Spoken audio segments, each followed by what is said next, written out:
منب ہونے والے کا پسینہ پاک سمجھانا، یا سفر میں اطفال کے ساتھ مخاربت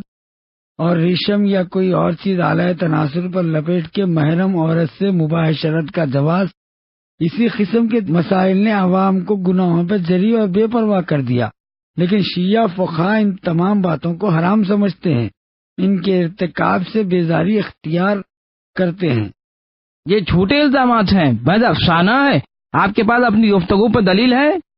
کیا دلیل ہے آپ کے پاس؟ حافظ صاحب، دلیل میں آپ غور کر رہے ہیں کہ میں دلیل جو دے رہا ہوں آپ ہی کی کتابیں دلیل کے طور پہ پیش کر رہا ہوں۔ ہاں وہ تو ہم دیکھ رہے ہیں۔ ہاں تو اب آپ یہ بھی غور سے دیکھیں کہ جو چیزیں میں نے فقہی بیان کی ہے آپ کے علماء نے کس طرح سے لکھا، آپ خود ہی جانتے ہیں، لیکن بیچارگی میں آمدن مدعی سست گواہ چست کا مصداق بنتے ہیں۔ چلیے بیان کریے۔ ورنہ آپ کی فقہی کتابوں میں آپ کے فقہا کہ یہ فتویٰ موجود ہے،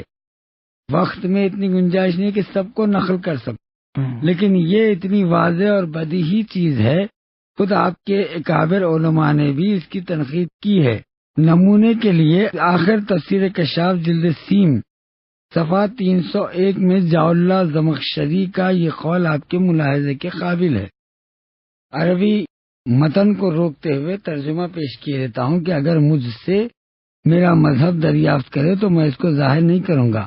کیونکہ اس کے پوشیدہ رکھنے میں سلامتی ہے۔ اس لیے کہ اگر میں کہوں حنیفی ہوں تو کہتے ہیں کہ تم حرام شراب کو حلال جانتے ہو،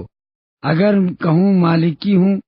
تو کہتے ہیں کہ تم کتے کا گوشت حلال سمجھتے ہو،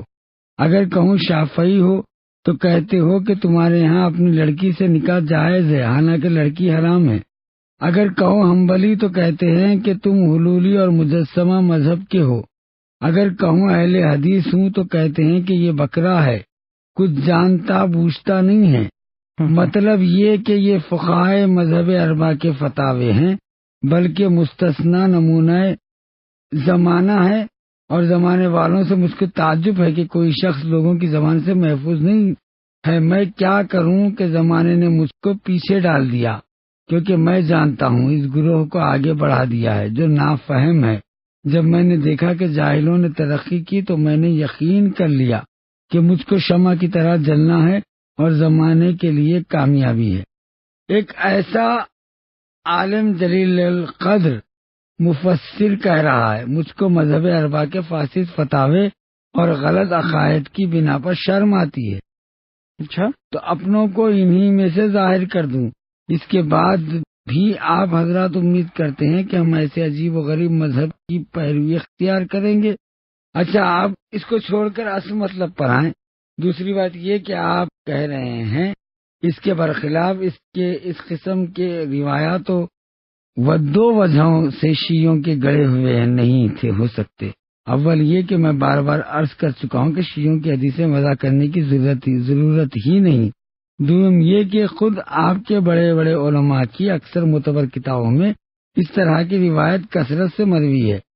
صرف علامہ مجلسی ہی کی خصوصیت نہیں ہے بلکہ شیعوں نے بالعموم نقل کیا ہے۔ کیونکہ میں وعدے کے خلاف نہیں کرنا چاہتا لہذا علماء شیعہ کے اقوال چھوڑتا ہوں اور علماء اہل سنت کے اقوال پیش کیے دیتا ہوں۔ یہی روایت جو آپ نے علامہ مجلسی کی بحر الانوار سے نقل کی ہے، امام احمد ابن حنبل نے اپنی مسند میں اور خطیب خوارزمی نے مناقب کے فصل ششم میں اور سلیمان خندوزی نے حنفی میں جنابی المعدت میں کنز الدقائق میں شیخ عبدالرؤوف اور مناقب سبعین میں کہ مطالب السیول اور ذخائر العقبہ کے مؤلف محب الدین طبری نے بھی تمام علماء اہل سنت نے اس روایت کو لکھا کہ پیغمبر اکرم نے فرمایا کہ علی علیہ السلام کی محبت وہ نیکی اور کار ثواب ہے کہ اس کے ساتھ کوئی گناہ نقصان نہیں پہنچاتا۔ علی کی دشمنی وہ گناہ ہے جس کی موجودگی میں کوئی عمل خیر فائدہ نہیں پہنچاتا۔ نیز امام الحرم احمد ابن عبداللہ طبری شافعی ذخائر العقبہ میں لکھتے ہیں کہ انہوں نے ابن عباس سے روایت کی ہے کہ رسول اللہ نے فرمایا حب علی عبادہ یا کر ذنوب کمانا کا نار الحطب، یعنی علی کی محبت گناہوں کو ایسے کھا جاتی ہے جیسے لکڑیوں کو آگ کھا جاتی ہے۔ تیسرے، جو لوگ روایات میں سوجھ بوجھ رکھتے ہیں وہ پوری طرح غور و فکر کرتے ہیں تاکہ ان کے شافع حقیقت ہو جائے۔ جہاں کوئی حدیث سمجھ میں نہ آئے، اس کی تہ تک نہ پہنچ سکے، فوراً طعن و تشنیع شروع کر دیتے ہیں۔ تو اس طرح کی غلط فہمیوں کے ازالے کے لیے میں نے یہ روایتیں پیش کی۔ اس حدیث میں بھی یہی ارشاد ہے کہ علی کی محبت ایسا نیک عمل ہے کہ کوئی گناہ صغیرہ اس کے سامنے ضرر نہیں پہنچاتا۔ مگر کیا خداوند عالم صریحاً ارشاد نہیں فرماتا ہے کہ ان اللہ یغفر الذنوب جمیعاً، یعنی حقیقتاً خدا تمام گناہوں کو بخش دیتا ہے؟ کوئی بھی گناہ گار بندہ، چاہے اس کا گناہ کبیرہ ہو یا صغیرہ، جس وقت نادم ہو کر خدا کی طرف رجوع کرتا ہے تو قطعاً بخش دیا جاتا ہے۔ لہذا کبیرہ اور صغیرہ کے درمیان کوئی فرق نہیں ہے، یہ میرا ماننا ہے۔ کہیے کیا کہتے ہیں؟ گویا آپ نے آئے مبارکہ پر کوئی دھیان ہی نہیں دیا، کیسے؟ ورنہ اس اعراء کی ہمت نہ کرتے۔ اول تو گناہ کبیرہ اور صغیرہ کے درمیان میں نے فرق نہیں قائم کیا، بلکہ پروردگار نے فرمایا کہ دوسرے آپ کی طرح مجھ کو بھی اعتراف ہے کہ جو گناہ گار مومن بندہ خدا کریم کی غفاریت کا معتقد ہوتا ہے،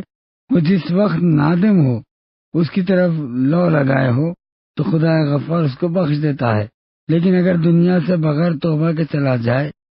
تو دشوار منزلوں میں حساب کے موقف تک اس پر مسلسل عذاب کیا جاتا ہے۔ اگر اس کا گناہ زیادہ سخت نہیں تھا تو گویا وہ اپنی سزا کو پہنچ گیا اور حساب کے موقع پر اس کو بخش دیا۔ اگر اس کے اعمال بد اور گناہ کبیرہ زیادہ ثابت ہوئے تو اس کو جہنم میں لے جائیں گے اور نافرمانی کے لیے۔ چونکہ خدا تعالیٰ آیت شریفہ میں بخشش کا وعدہ فرمایا ہے تو مغفرت کے لیے کچھ وسائل قرار دیے، لہذا علی علیہ السلام کی محبت میں بھی ان میں سے ایک وسیلہ ہے جو گناہوں سے معافی دلاتا ہے۔ ورنہ شیعہ جب تشیع کے معنی سمجھ لے گا تو ہرگز لوبالی نہ ہوگی۔ وہ دیکھے گا کہ شیعہ علی یعنی علی کا پیرو وہ شخص ہے جو رفتار گفتار میں حضرت کے قدم بقدم چلے، جیسا کہ میں نے پہلے پیش کی کہ پیغمبر اکرم نے فرمایا یا علی انتا وہ شیعتوں کا ہم الفائزون، اے علی تم اور تمہارے شیعہ جنت میں رستگار ہوں گے، کامیاب ہوں گے۔ اسی طرح رہی یہ حدیث کی جیسا کہ آپ ذکر کرتے ہیں کہ من بقا علی الحسین وجہت لہ الجنہ کے معنی میں یہ بھی بہت سادہ اور ہر عالم و جاہل کی سمجھ میں آنے والے ہیں۔ انہی کے ساتھ ایک جواب بھی ہے جو فی الحال اکثر حضرات حاضرین جلسہ کے حسب دلخواہی ہوگا، کیونکہ ان کی طرف سے مقرر جواب میں سادگی فرمائش کی جا چکی ہے۔ عرض کرتا ہوں کہ اس حدیث شریف کے صاف تحت لفظ معنی یہ ہے کہ جو شخص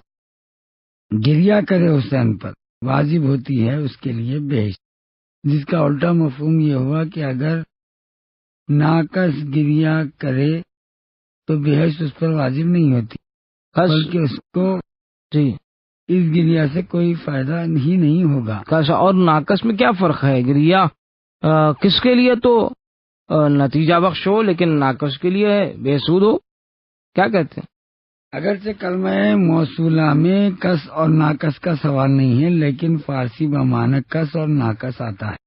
ملحوظ رہے کہ گفتگو فارسی ہی زبان میں ہوئی ہے، لہذا عرض کرتا ہوں کہ اس مومن کو کہتے ہیں جو موحد اور خدا پرست ہو، اصول عقائد کو استدلال یا یقین کے ساتھ مانتا ہو، از آدم تا خاتم انبیاء کرام کی نبوت کا معتقد ہو، اپنے کو نبی خاتم الانبیاء کی ہدایت پر پابند سمجھتا ہو، معاد جسمانی وجود بہشت و دوزخ و ولایت آل محمد و اطاعت رسول پر عقیدہ رکھتا ہو، حضرت علی اور ان کے 11 فرزند بزرگوار کی بندگان صالح امام برحق اور رسول خدا کے مقرر کیے ہوئے نائب جانتا ہوں، حضرت کے 11 فرزند یعنی پیغمبر کے 12ویں خلیفہ کو زندہ و قائم مانتا ہوں۔ اور ناقص اس مسلمان کو کہتے ہیں جو صورت اور نام سے مسلمان تمام احکام دین کا قائل ہو لیکن مقام عمل میں صالح نہ ہو، بالکل تارک ہو، اور اگر مثلا نماز نہیں پڑھی ہے یا روزہ نہیں رکھا ہے یا مستحی ہونے کے بعد حج بیت ہی نہیں بچلایا یا خمس و زکوٰۃ عائد ہونے کے بعد تو ادا نہیں کیا، اسے ناقص کہتے ہیں۔ جی دیکھیے، اگر کوئی مسلمان شخص اصول عقائد کا معتقد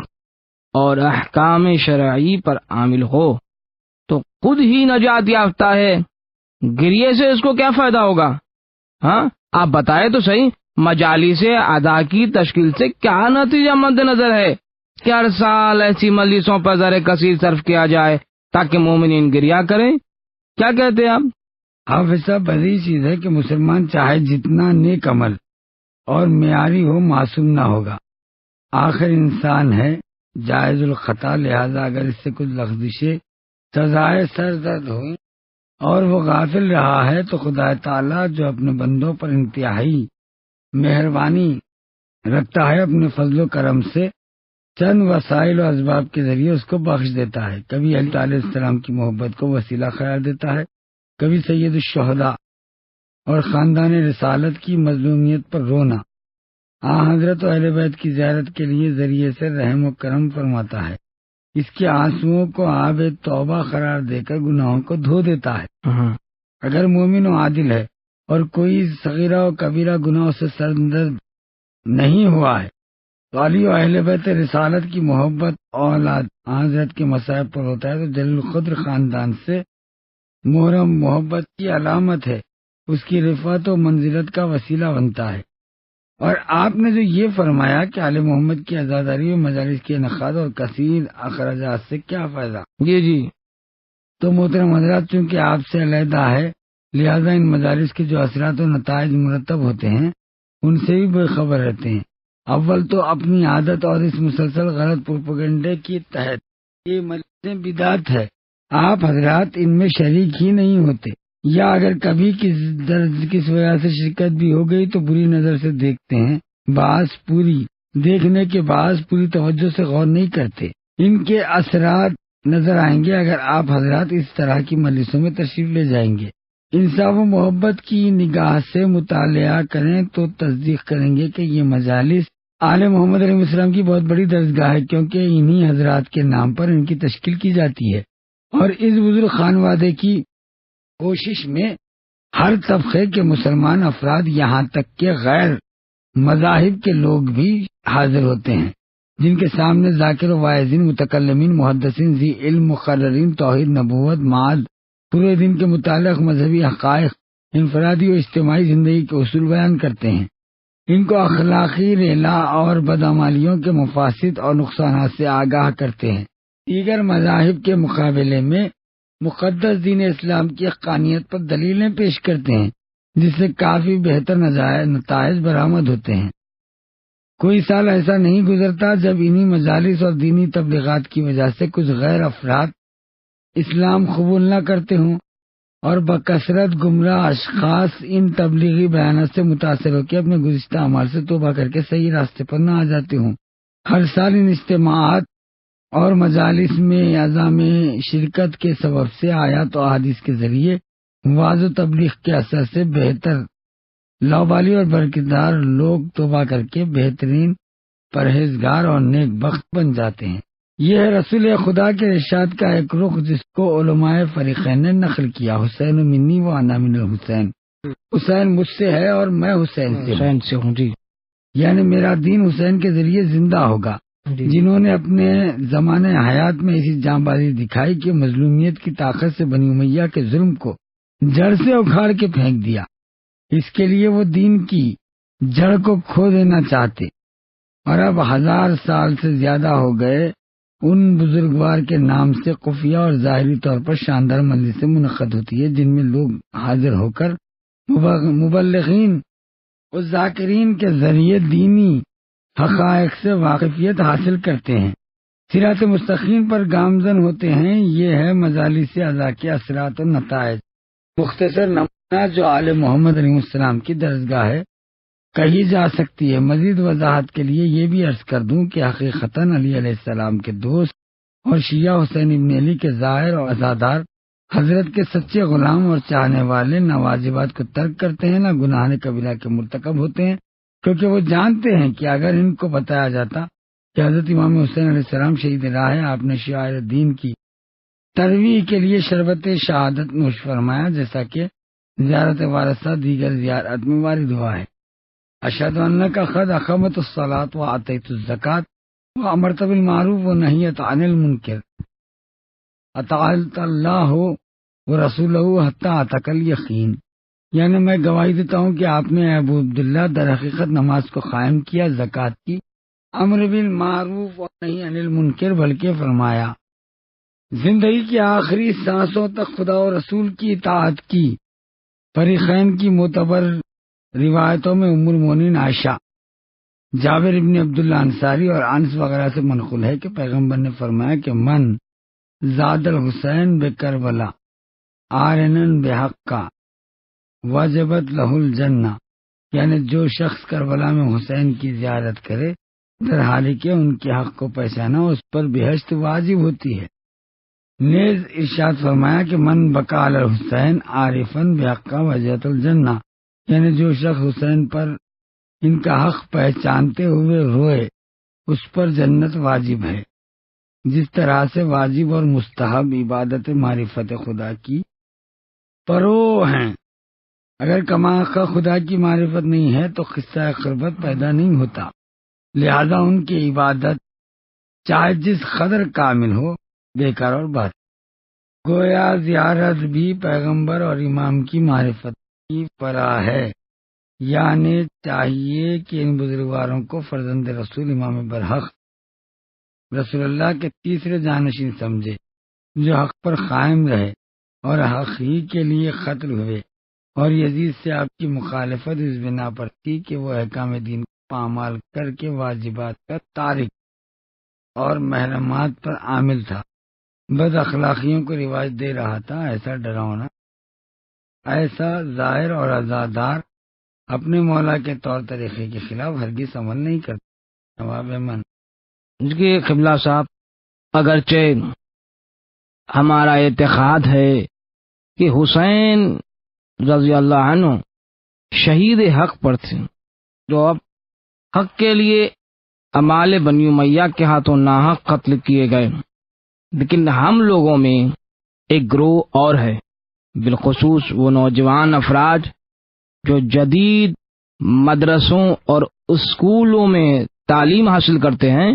کہتے ہیں کہ کربلا کی جنگ دنیاوی جنگ تھی، یعنی حسین ابن علی کو حکومت و خلافت کی خواہش کوفے کی طرف لے گئی، اور ہر صاحب اقتدار سلطنت کا فرض ہے کہ قطرات کا سد باب کریں، لہذا یزید اور اس کے امال نے مجبوراً اس فتنے کا مقابلہ کیا اور ان جناب کے سامنے بلا شرط بیعت اور خلیفہ یزید کی اطاعت کی پیشکش کی۔ دیکھیے، جب یہ پیشکش کی تو اب یہاں سے سلسلہ چلا، اس لیے کہ اس کی فرما برداری واجب تھی، اور خواہش کی کہ آپ شام چلے جائیں تاکہ خلیفے کے پاس عزت سے رہیں یا اپنے وطن پلٹ جائیں، لیکن ان جناب نے نہ مانا، یہاں تک کہ قتل ہو گئے۔ بس ایسے دنیا طلب انسان کے لیے جو جاہو سلطنت کی جہت میں قتل ہوا، عزاداری فضول بلکہ بدعت ہے۔ آیا آپ کے پاس کوئی ایسا صحیح جواب ہے کہ ان کو خاموش کر دیجئے گا تاکہ وہ اس کے عقیدے سے دستبردار ہو جائیں اور جان لیں کہ کربلا کی جنگ دنیاوی جنگ نہیں تھی، بلکہ وہ جناب فقط خدا کے لیے اور دین خدا کی حفاظت کے لیے اٹھے اور مقابلہ کر کے شہید ہو گئے؟ دیکھیے، ہم انتہائی اشتیاق کے ساتھ اس موضوع کو سنتے اور حقیقت معلوم کرنے کے لیے تیار ہیں، تاکہ مخالفین کے مقابلے میں جواب دہی پر قادر ہوں۔ آپ یقین کیجئے قبلہ کہ اس قوم کو جواب دینا چاہیے، وہ مختصر ہی کیوں نہ ہو، بہت بڑی دینی خدمت ہے۔ مہربانی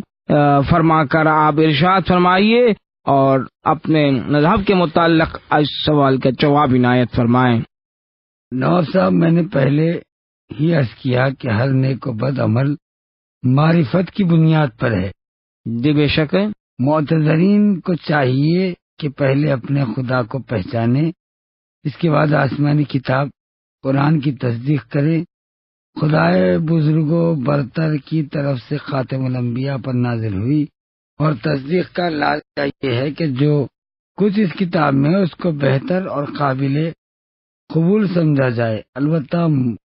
معتذرین اہل مادہ اور محسوسات کے قائل ہیں، دلائل محصور چاہتے ہیں تو ان کا جواب بہت سہل ہے۔ اب میں اس وقت کا لحاظ کرتے ہوئے مختصراً دو پہلوؤں کی طرف اشارہ کرتا ہوں۔ اولاً جو مسلمان قرآن کا تابع، اس کا ریحانہ رسول حسین ابن علی کی طرف دنیا طلبی اور حب جاہ و ریاست کی نسبت دنیا حق و حقیقت کے خلاف، دراصل قرآن و رسول خدا کا انکار کرنا ہے، اس لیے کہ خدا تعالیٰ نے سورہ احزاب میں آیت نشان 33 میں ان جناب کی طہارت پر گواہی دی ہے، اور دانا ماں باپ اور بھائی کی طرح رزق و پلیدی سے مبرہ فرمایا ہے، جیسا کہ انما یرید اللہ لیذھب عنکم الرجس اہل البیت یطہرکم تطہیرا، یعنی اس کے سوا نہیں ہے کہ خدا کا ارادہ ہے کہ تم سے اے اہل بیت رسول ہر رزق و ناپاکی کو دور رکھیں اور تم کو ہر عیب سے پاک و منزہ قرار دیں۔ جی آپ کے جمہور اکابر علماء جیسے مسلم، ترمذی، سالبی اور سمستانی، ابو نعیم اصفہانی، ابو بکر شیرازی، سیوطی، ہمونی، احمد ابن حنبل، زمخشری، بیضاوی، ابن اسیر، بیہقی، طبرانی، ابن حجر، فخر الدین رازی، نشاپوری، مسخلانی، ابن عساکر وغیرہ بالاتفاق معتقد ہیں، تفصیل کے ساتھ بیان کرتے ہیں کہ یہ آیت پنجتن آل ابا محمد، علی، فاطمہ، حسن حسین علیہ السلام کی شان میں نازل ہوئی۔ یہ آیت شریفہ پنجتن پاک کی عصمت اور رزق و پلیتی سے طہارت سے سب سے بڑی دلیل ہے۔ ظاہر ہے کہ سب سے بڑی پلیدی جاؤ منصب کی محبت ہے، دنیا دنی کی طرف رغبت ہے، کیونکہ اس دنیا میں امراء و سلاطین کے مانند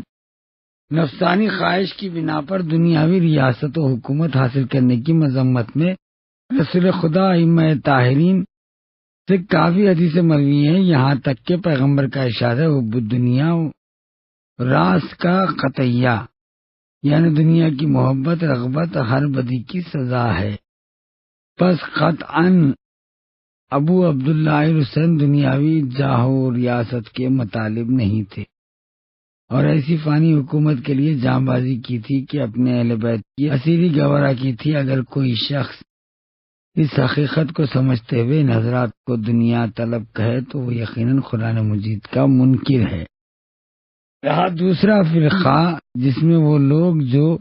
حصی دلائل چاہتے ہیں، ان کے لیے محسوس دلائل بہت ہیں جن کو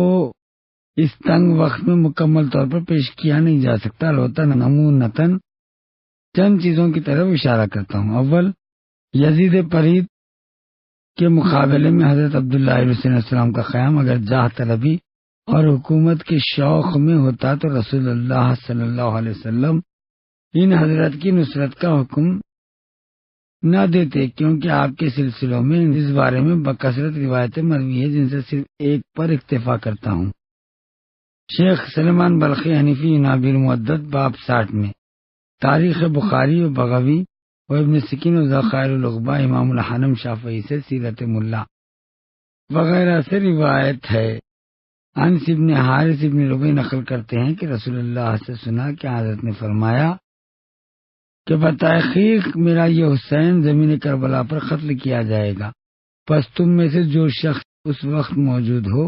حسین کی مدد کرے۔ اس کے بعد لکھا کہ انس ابن حارث سے کربلا پہنچے اور حکم رسول پر عمل کرتے ہوئے امام حسین کے ساتھ قتل ہوئے، پس معلوم ہوا کہ حضرت کربلا میں حق کے لیے کھڑے ہوئے تھے، نہ کہ دنیاوی ریاست کی محبت۔ اب حدیث رسول کے بعد اس موضوع پر آپ کو اور کیا دلیل چاہیے؟ اتنا سن لیں کہ امام حسین کا قیام شجرہ طیبہ لا الہ الا اللہ کی حفاظت کے لیے تھا۔ تو دلائل ہے سلسلے میں آپ کے پاس؟ خود حضرت جانتے تھے کہ ظاہری غلبے کے اسباب فراہم نہ ہوں گے، لہذا میں عورتوں بچوں کے 84 افراد کے ہمراہ حضرت کا سفر ایک آخری اور بنیادی نتیجے کے لیے تھا۔ امام دیکھ رہے تھے کہ شجرہ طیبہ لا الہ الا اللہ کو ان کے جد بزرگوار خاتم الانبیاء نے اپنے خون جگر شہداء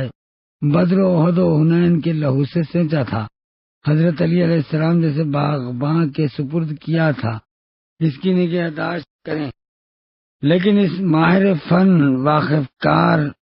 باغبان کو ظلم و تعددی، تلوار، قتل و آتش زدگی کا دباؤ ڈال کر الگ کر دیا گیا، شجرہ طیبہ کی آبیاری سے روک دیا گیا، جس سے توحید نبوت کی بہار خزاں کی صورت اختیار کر رہی۔ بہرحال باغباں اصلی کی توجہ سے کبھی کبھی حقیقت اور کامل طاقت نہ سہی لیکن تھوڑی بہت تقویت پہنچ جاتی ہے، یہاں تک باغ کے کل اختیارات جاہل، ہٹ درمی اور کینہ پرور باغبانوں جیسے بنی امیہ کے ہاتھوں پہنچ گئے۔ خلیفہ سوم عثمان ابن عفان کے زمانے خلافت سے جو بنی امیہ کے ہاتھوں کھلے، یہی حکومت کے کرتا دھرتا ہے۔ ابو سفیان کو جو اس وقت اندھا ہو چکا تھا، ہاتھ پکڑ کے دربار میں لائے، اس نے بآواز بلند کہا، یعنی اے بنی امیہ، اپنا دولت خلافت کو گھما کر اپنے ہی خاندان میں رکھو، کیونکہ جنت اور دوزخ کچھ بھی نہیں، یہ سب ڈھونگ ہے۔ بتائیے اس فقرے کے بعد آپ کیا کہتے؟ اس سے ہٹ کے نیز اور ایک روایت میں آیا ہے کہ اے بنی امیہ، کوشش کر کے خلافت کو گیند کی طرح دبوچ لو۔ قسم اس چیز کی جس کی میں قسم کھاتا ہوں، اس سے مرادیت جن کی وہ یہ لوگ کھاتے تھے، کہ میں ہمیشہ تمہارے لیے ایسی حکومت کا متمنی ہوں، تم بھی اس کی حفاظت کرو تاکہ تمہاری اولاد اس کی وارث ہو جائے۔ سوائے زمانہ بدعقیدہ قوم نے تمام راستے مسدود کر دیے۔ اس طرح کے کئی دلائل موجود ہے۔ جی جو بنی مسلسل امیہ آپ کے دلائل، میں بعض دلائل اور بعض کتابوں کے نام میں قلم بند بھی کر رہا ہوں تاکہ میرے ذہن سے نکل نہ جائے۔ مزید آپ اپنا سلسلہ کلام جاری رکھیں۔ اچھا، ان سارے دلائل کا نچوڑ عاشور کی شب حضرت امام حسین کا خطبہ ہمارے دعوے کی سب سے بڑی دلیل ہے، اس لیے کہ شب عاشور تک حضرت کی خدمت میں 1300 سپاہی موجود تھے جو لڑنے مرنے پر آمدہ تھے، لیکن اسی رات کو نماز مغربین کے بعد حضرت کرسی پہ تشریف لے گئے، ایک مفصل خطبہ ارشاد فرمایا جس میں صاف صاف ایسے کلمات بیان فرمائے کہ اس لشکر جاہو طلب اشخاص پر خوف طاری ہو گیا۔ تمام ارباب مقاتل نے لکھا کہ حضرت نے فرمایا، جو لوگ دنیاوی ریاست و حکومت کے خیال میں آئے ہیں وہ جان لیں کہ کل جو شخص اس سرزمین پر رہے گا وہ قتل ہو جائے گا۔ یہ لوگ سوا میرے کسی اور کو نہیں چاہتے، میں تمہاری گردنوں سے اپنی بیعت اٹھائے لیتا ہوں۔ اس کا وقت ابھی حضرت کی تقریر ختم نہیں ہوئی تھی کہ وہ ساری جماعت روانہ ہو گئی، صرف 72 لوگ باقی رہ گئے تھے۔ آدھی رات کے بعد دشمن کے لشکر سے 30 بہادر سپاہی شبخون کے ارادے سے نکل آئے،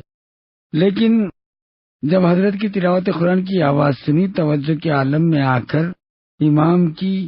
خدا پرست فوج میں مل گئے، چنانچہ بنابر مشہور یہی کل 72 افراد۔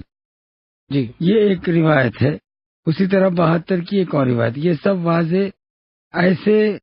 دلائل اور قرائن ہے جو ثابت کرتے ہیں کہ حضرت نے دنیاوی انقلاب کے قصد سے جاؤ سلطنت کی محبت میں مسند خلافت تک پہنچنے کے لیے سفر نہیں فرمایا تھا، بلکہ آپ کا واحد مقصد تزویج دین، حمایت حق اور حریم اسلام سے دفاع کرنا تھا، وہ بھی اس طریقے سے کہ جاں نثار کر کے لا الہ الا اللہ کا پرچم بلند کریں اور کفر و فساد کا سرنگو کر دیں، کیونکہ دین کی تصرف و حمایت کبھی تو قتل کرنے سے ہوتی ہے اور کبھی قتل ہونے سے۔ چنانچہ حضرت کمر باندھے مردانہ وار اٹھ کھڑے ہوئے اور مظلومیت کی قوت سے نیز احباب و اعزاز بالخصوص چھوٹے چھوٹے بچوں کی قربانیوں کی طاقت سے بنی امیہ کے ظلم و فساد کی جڑیں اس طرح اکھاڑ دی کہ کلمہ طیبہ لا الہ الا اللہ کو بلند کرے، شجرہ مقدسہ اصلاحات ثابت کر کے سیراب کرنے میں آپ کی جلیل القدر خدمات آج ہر دوست و دشمن کو اعتراف ہے، یہاں تک کہ دین سے بیگانہ افراد بھی دلیل و برہان کی رو سے اس حقیقت کا اظہار کرتے ہیں۔ مظلومیت حسین کی سب سے بڑی دلیل مسلمانوں کے سامنے آپ کا اپنا شیرخوار بچے کی قربانی دینا ہے، اس لیے کہ کسی تاریخ میں اس کی مثال نہیں ملتی۔ ایک شیرخوار بچے کی بے قدر و قیمت پانی طلب کرنے کے لیے لایا جانا اور مکار و دغاباز قوم پانی دینے کے عوض اس بچے کو تیر جفا کا نشانہ بنانا۔ بس میرے معروضات کا نتیجہ یہ نکلتا ہے کہ حضرت سید الشہداء کی مخافست اور جنگ صرف دین کے لیے تھی، جس کے انصاف پسند دوست دشمن بھی معترف ہے۔ لہذا حضرت کے سوار و عزادار اور دوستدار شیعہ جس وقت سنتے ہیں کہ آپ نے یزید سے اس لیے مقابلہ کیا کہ وہ حرام اور ناجائز افعال کا مرتکب تھا، تو ان کی توجہ ہو جاتی ہے کہ بدعمالیوں حضرت کی ناراضگی کا باعث ہو، پھر وہ محرمات اور منکرات سے الگ رہنے کی کوشش کرتے ہیں، عوام کو ناگوار بات پر عمل کرنا اپنا فرض سمجھتے ہیں۔ جب وہ سنتے ہیں کہ کتب مقاتل و تواریخ میں پڑھتے ہیں کہ حضرت نے روز عاشورہ بلاؤں کے اس ہجوم اور مصائب کی شدت میں جس کی مثال پیش کرنے سے تاریخ عالم قاصر ہے، اپنی نماز ترک نہیں کی بلکہ نماز ظہر باجماعت ادا فرمائی اور واجبات بلکہ نوافل مستحبات میں بھی صحیح بلیغ سے کام لیتے ہیں تاکہ حضرت کے نزدیک محبوب اور لائق توجہ قرار پائے، اس لیے کہ حضرت کا محبوب یقیناً خدا تعالی کا محبوب ہے۔ لہذا جو تصور آپ یا دوسرے لوگوں نے قائم کیا ہے وہ خلاف حقیقت ہے، مغالطہ بازی ہے، آپ کے دھوکے میں ہے، مطلب غلط نکالا ہے، بلکہ آپ حضرات کے قول کے برخلاف اس طرح کی حدیثیں شیعوں کی روحانی قوت کو بیدار کر کے ان کو اور زیادہ عمل پر آمادہ کرتی ہے، خصوصاً جب علماء و ذاکرین مطالب کی تشریح کرتے ہیں اور حضرت کے فلسفہ شہادت کی کما حقہ بیان کرتے ہیں تو بہت ہی اچھے نتائج برآمد ہوتے ہیں۔ چنانچہ ہم نے خود برابر ان حقائق کا مشاہدہ کیا۔ ہر سال محرم میں حضرت کے طفیل اور ان مجلسوں کی برکت سے آپ کے نام پر منعقد ہوتی ہیں، لوگ ان میں اکٹھا ہوتے ہیں، اکثر بہکے ہوئے نوجوان واعظین کرام اور مبلغین عظام کے تبلیغی بیانات سے متاثر ہو کر راہ راست اور صراط مستقیم پر آ گئے، جملہ افعال بد سے توبہ کر کے سچے شیعوں کی صفت میں شامل ہو گئے۔ جب گفتگو یہاں پہنچی تو اکثر حضرات اشکبار آنکھوں کے ساتھ سکوت کے عالم میں نظر آئے۔ ہم نے ارادہ کیا کہ اب جلسہ برخاست کریں۔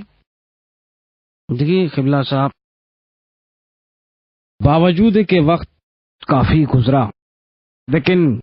آپ نے ہم لوگوں کو حد سے زیادہ متاثر فرمایا۔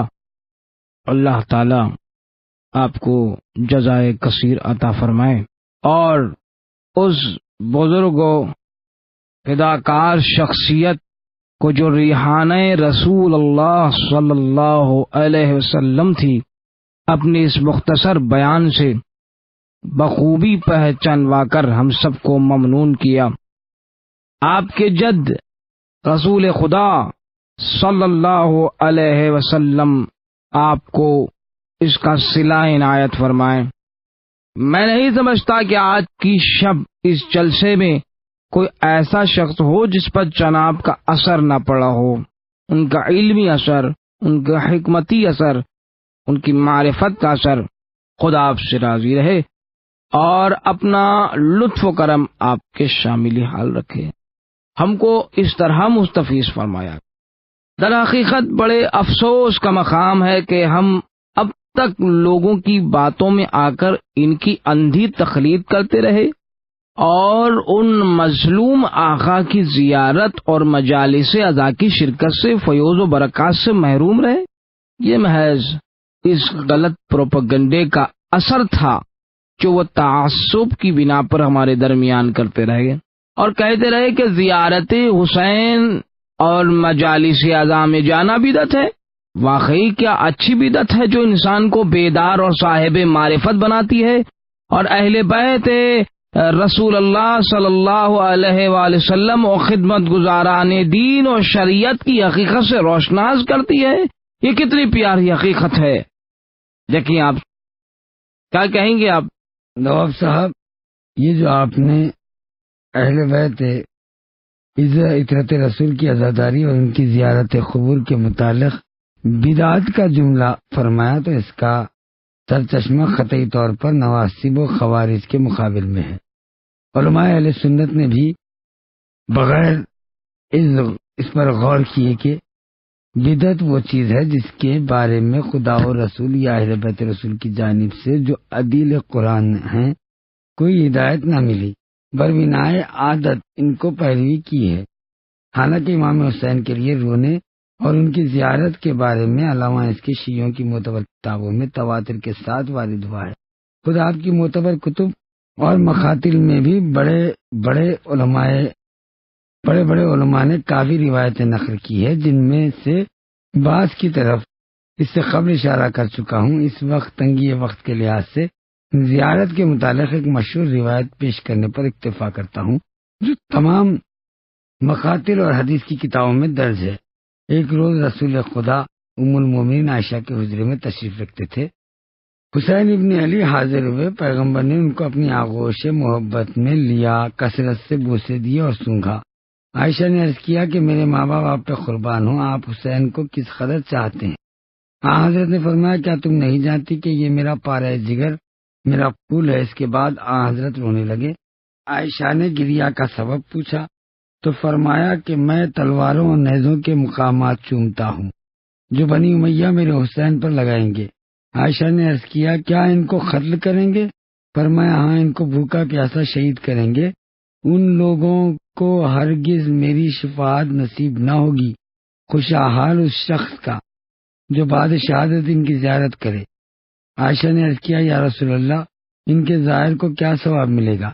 فرمایا کہ ایک حج کا ثواب. عائشہ نے تعجب سے کہا آپ کا ایک حج؟ فرمایا میرے 2 حج کا ثواب. عائشہ نے زیادہ تعجب کیا، فرمایا میرے 4 حج کا ثواب. عائشہ برابر تعجب کرتی جاتی تھی، حضرت ثواب میں اضافہ فرماتے جاتے تھے، یہاں تک کہ فرمایا عائشہ جو شخص میرے حسین کی زیارت کرے خدا اس کے نامہ اعمال میں میرے 90 حج اور 90 عمروں کا ثواب درج کرے گا. اس کے بعد عائشہ چپ ہو گئی. خدا کے لیے آپ حضرات انصاف کیجئے کہ ایسی زیارت بدعت ہے جو رسول کی سفارش اور توجہ کی مرکز ہو. حضرت کی زیارت اور مجالس اعزاء میں شرکت مخالفت اس کو بدعت سے تعبیر کرتے ہیں. یقیناً حضرت اور اہل بیت طاہرین کی دشمنی. باطنی فوائد اور اخروی عذر کے علاوہ قبور ائمہ طاہرین کی زیارت میں جو ظاہری منافع ملحوظ ہے وہ ہر عقل مند انسان کو اس بزرگ عبادت کی طرف راغب کرتے ہیں جو اور بہت سی باتوں کی باعث ہے. آپ اگر ان اطباعت عالیات سے مشرف ہوں تو کھلا ہوا مشاہدہ کریں گے. زیارت کے درمیان چند گھنٹوں کے لیے جب خدام کے آرام اور صفائی کے لیے حرم بند رہتے ہیں، طلوع صبح کے 2 گھنٹے قبل سے تقریباً آدھی رات تک روز و شب حرم اور قبروں کے پاس کی مسجدیں زائرین و مجاورین اور خاص و عوام سے بھری رہتی ہے. یہ سب لوگ مختلف عبادتوں، واجب و مستحب نمازوں اور تلاوت قرآن اور وظائف میں سرگرم رہتے ہیں. لوگ اپنے گھروں میں اور وطنوں میں سوا واجبات ادا کرنے کے زیارت عبادتوں کی توفیق نہیں رکھتے، وہ بھی ان مقدس مقامات میں زیارت اور قربت کے محبوب کے شوق میں طلوع صبح سے 2 گھنٹے پہلے مشرف ہو کر تہجد اور اپنے پروردگار میں مصروف رہتے ہیں. تلاوت قرآن اور خوف خدا سے گریہ وزاری ان کی طبیعت ثانیہ بن جاتی ہے. چنانچہ وہاں سے واپسی کے بعد عبادات و مشغول گناہوں سے الگ رہتے ہیں اور بڑے اشتیاق کے ساتھ نوافل قضا نمازیں بجا لاتے ہیں. آیا یہ عمل جو دوسروں سے بہت سے اعمال کا سبب بنتا ہے، لوگ اس کے ذریعے توفیق حاصل کرتے ہیں، طرح طرح کی عبادتوں میں منہمک ہوتے ہیں اور رات دن کم سے کم صبح سے پہر رات کو 2-3 گھنٹے نماز و تلاوت قرآن و وظائف میں مشغول رہتے ہیں. اپنے کو پروردگار کی رحمت و عنایت کا مستحق بناتے ہیں، کیا یہ بدعت ہے؟ اگر زیارات مزارات ائمہ اطہار کا کوئی نتیجہ نہ ہوتا تو صرف یہی عبادتوں کی توفیق اور گرمی اس کا شوق دلانے کے لیے کافی تھی، تاکہ ان وسائل سے اپنے معبود کے ساتھ رابطہ مضبوطی کر کے روحانی طہارت حاصل کر کے جو تمام نیک بختیوں کی جڑ ہے، کیونکہ اپنے شہروں اور گھروں میں رہ کے دنیاوی مشاغل کی وجہ سے پورا میلان پیدا نہیں ہوتا۔ کیا بھلا ہے دے اہل تسنن میں ہم کو کوئی ایسا مقدس مقام بتا سکتے ہو جہاں عالم و جاہل عوام و خاص 24 گھنٹے عبادات میں مشغول رہتے ہیں، سوا مسجدوں کے جہاں فقط نماز پڑھ کے فوراً متفرق ہو جاتے ہیں؟ بغداد اور معظم میں جہاں شیخ عبد القادر جیلانی اور امام ابو حنیفہ کی قبریں ہیں، ہمیشہ ان کے دروازے بند رہتے ہیں، صرف نماز کے وقت ان مزاروں کی مسجدیں کھل جاتی ہے، مخصوص آدمی آ کر نماز پڑھتے ہیں، چلے جاتے ہیں۔ شہر سامرا میں جہاں شیعوں کے 2 برحق امام حضرت ہادی علی النقی، امام علی النقی علیہ السلام و امام دہم اور امام یاز دہم حضرت حسن عسکری علیہ السلام مدفون ہیں، تمام شہر کے بندے یہاں تک آستانہ مقدس کے خدام بھی جو برادران اہل سنت میں سے ہے، طلوع فجر کے قریب بڑی زحمت سے جب شیعہ زائرین و مجاورین اہل علم چیخ پکار مچاتے ہیں تب حرم کا پھاٹک کھولتے ہیں، لیکن ہم کو ایک بھی بوڑھا جوان عالم و جاہل سنی ایسا نظر نہیں آتا جو اس مسجد کے کسی گوشے میں مشغول عبادت نہ ہو، یہاں تک کہ خدام بھی دروازہ کھولنے کے بعد جا کر سو جاتے ہیں۔ البتہ شیعہ لوگ حرم کے اندر پورے ذوق کے ساتھ عبادت میں مصروف رہتے ہیں۔ وہ اثرات و برکات جو ان مقدس مزارات سے شیعوں کو نصیب ہوتے ہیں، خدا آپ کو مشرف ہونے کی توفیق عطا فرمائے، آمین۔ عراق عرب میں آپ کو 2 شہر ایک دوسرے کے پہلو میں صرف 2 فرسخ کے فاصلے پہ نظر آئیں گے، یعنی کاظمین اور بغداد۔ اول الذکر شیعوں کا مرکز ہے، جس میں امام ہفتم حضرت ابراہیم موسیٰ ابن جعفر علیہ السلام اور امام نہم ابو جعفر محمد ابن علی جواد علیہ السلام کے مزار مبارک ہیں، اور دوسرا اہل سنت کا مرکز ہے، جس میں شیخ عبد القادر جیلانی اور آپ کے امام اعظم ابو حنیفہ کی قبریں ہیں۔ اگر آپ غور کیجئے تو شیعوں کے برحق پیشواؤں اور اماموں کے بلند تعلیمات کا اندازہ ہو جائے گا، بچشم خود دیکھیے گا۔ ان دونوں مقدس قبروں اور ان کی زیارت کے برکات سے کاظمین کے باشندے زوار روزدار شب جلد سو جاتے ہیں اور طلوع فجر سے 2 گھنٹے قبل بیدار ہو کر پورے ذوق و شوق سے عبادت و تہجد کے لیے تیار ہو جاتے ہیں، یہاں تک کہ بہت سے شیعہ تجار بھی جن کی دکانیں اور تجارتی بغداد میں ہیں، لیکن مکانات کاظمین میں سحر کے وقت حرم مطہر کے اندر عبادت الہی میں مشغول رہتے، لیکن اہل بغداد کس قدر گناہوں میں غرق، عیاشی، شہوت پرستی کے دل دادا، خواب غفلت میں مدہوشی ہے۔ واقعی اس وقت اپنے اوپر لعنت کرنے کا موقع ہے۔ ہم لوگ بغیر تحقیق کے کس لیے آنکھیں بند کر کے بہکانے والوں کے پیچھے دوڑتے ہیں؟ چند سال قبل ایک قافلہ یہاں سے روانہ ہوا جس میں بدقسمتی سے میں بھی شامل تھا۔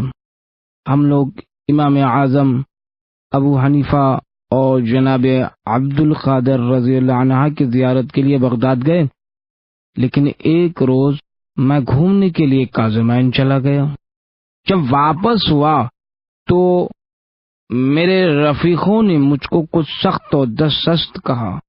بڑے تعجب کا مقام ہے کہ معظم میں امام اعظم کی، بغداد میں شیخ عبد القادر کی، ہندوستان میں خواجہ نظام الدین کی اور مصر میں شیخ اکبر مقبول الدین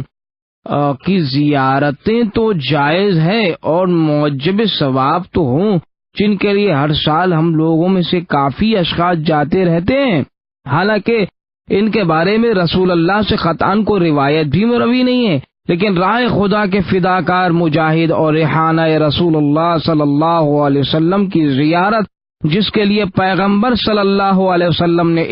اس قدر ثواب بیان فرمایا ہے کہ اور عقلاً بھی یہ ایک مستحسن کام ہے، اور وہ کام بدعت ہو جائے۔ اس وقت میں نے قطعی و پختہ ارادے کر لیا ہے کہ انشاءاللہ تعالی اگر زندہ رہا تو اس سال قربتاً اللہ اور خوشنودی خداوند عالم اور رسول اللہ صلی اللہ علیہ وسلم کے فرزند عزیز جناب حسین شہید کربلا کی زیارت کے لیے جاؤں گا اور خدا سے دعا کروں گا کہ یا اللہ میری پچھلی غلطیوں کو معاف فرما۔ اب آج کی شب میں دلی تاثر کے ساتھ انشاءاللہ کل رات تک کے لیے رخصت ہوئی ہے۔ شبائے پشاور کی 7ویں شب کا یہیں پر اختتام ہوتا ہے۔